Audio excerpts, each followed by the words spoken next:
A short time ago, Chris Uhlmann spoke with the Communications Minister, Stephen Conroy. Stephen Conroy, welcome to 7:30. Good to be with you again. How can rebuilding a government telecommunications monopoly make it cheaper for consumers? Well, the great failing when Howard privatised Telstra was that he left it as a vertically integrated monopoly. According to the OECD, according to the ACCC, we have the most concentrated telecommunications market in the country. Telstra currently has not just the fixed line monopoly, the copper monopoly. It has the largest share of mobile phones, it has the largest share of broadband users, and it's a 50% owner of the cable and the Foxtel company. So this is the most concentrated telco in the world. So we started off on the premise we need to structurally separate Telstra. We need to create an open access wholesale network. And if you wanted to do it on the basis of equal pricing, uniform national pricing across the country, you needed to have a government-built monopoly delivering that open access wholesale network. And certainly what you did today, though, was to kill off all competition at a wholesale level. Well, I think what you saw today was Telstra recognise that this is ultimately in the best interests of its shareholders. And Optus equally recognise that trying to compete against a fibre optic alternative with HFC, a slightly inferior technology, was ultimately going to be defeating for their shareholders. And so they took the decision to enter into a financial agreement. There's been some speculation that we forced Optus. It's just not the case. Optus made a hard business judgment. They didn't want to compete with HFC against fibre. Will there be any unexpected costs for householders? Look, it's a free service. We'll knock on your door. We'll say we've come to install. You can choose to say we don't want to take the NBN fibre service. We're going wireless. But what people need to remember is that we're cutting the copper.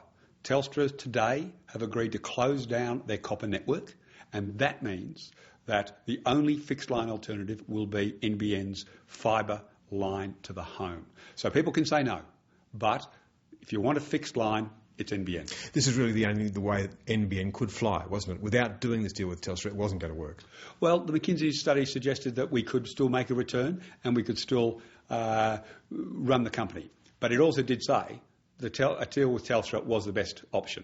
And that's what it's taken a year to finalise the negotiations, but it's been worthwhile because we've got the best outcome. We've got a win-win-win here.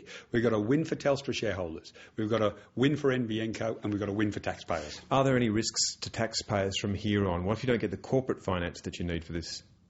Well, look, we believe, based on NBN Co's business plan, which has been looked at by Goldman Sachs, it's been looked at by Caliburns, that we'll be able to raise the funds. This goes cash flow positive in about the 7th or 8th year. And from that point on, NBN Co will be able to raise corporate funds and won't need the government support anymore. Can you be certain that it will meet marks like that, though? Absolutely. Well, we believe the corporate plan was absolutely a robust document. Caliburns, totally independent, came in, had a look at it, and they said that it was of the quality of a top 50 company in Australia. That was the quality of the business plan that's been put forward. And the directors of NBN Co are some of the sharpest minds in Australia. If you look at that board, you'll see some of the sharpest financial, legal and business minds in Australia on that board. Now, there is an out clause in this contract, though, isn't there? So the coalition could undo it by, say, August 2013 if it wanted to. Well, Tony Abbott has said from day one, he tasked Malcolm Turnbull with the job of demolishing the NBN. And Malcolm Turnbull has taken to that task with relish. But what the opposition have to put to the Australian people at the next election in 2 years' time is that they have an alternate plan. And so far we've seen 18 failed broadband plans in the 11 and a half years of the Howard government. We saw 2 failed broadband plans in the lead up to and during the last election, and Malcolm Turnbull has flip-flopped around from a wireless plan. He was going wireless a few months ago. Today he's fibre to the node. Tomorrow he'll probably be Alan Jones's laser beams. Isn't the problem that this government has had, though, with delivery? How can you be certain that you'll hit the marks that you need to hit in delivering this network? Let's be clear. We have hired professional expertise. Mike Quigley is one of the top telco executives in the world, and he has got around him some of the brightest telco experts in the country. You've seen a hard argument about our building costs. You saw NBN Co. suspend the contract because they weren't satisfied they were getting value for money. And still not settled. Well, they've got the Silco deal, which covers 40% of Australia, and they're in very constant negotiations with 5 other companies to do the rest of the build. But we've got the Silco agreement. It's on budget.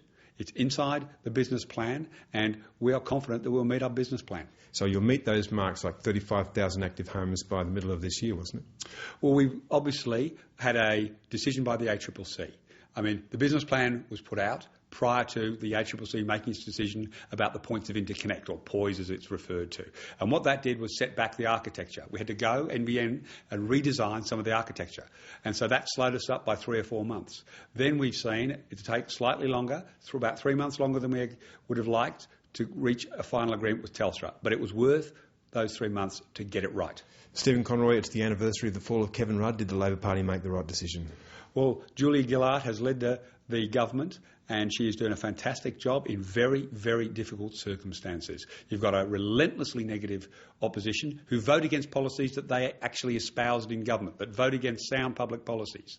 You've got all sorts of challenges in both international, as you've seen just today. We've got the Afghanistan announcement. We've got Greece on the verge possibly of default. You've got a whole range of circumstances that's required cool, steely nerve, and Julia Gillard is delivering that in spades. Will the Labor Party hold its nerve? Will she still be Prime Minister come the next election? Absolutely. She is absolutely focused on ensuring that we get the budget through, on ensuring that we continue to deliver the 200,000 jobs that we're talking about. We protected Australians during the global financial crisis. 200,000 Australians have jobs now because of the Labor government. We'll continue to be focused on the big issues. We'll put to bed the climate debate, we'll put to bed the mining tax, we'll continue to roll out the NBN, and we'll resolve the refugee issue. And those are the big ticket issues that this government needs to get finalised. Stephen Conroy, thank you. Good to be with you.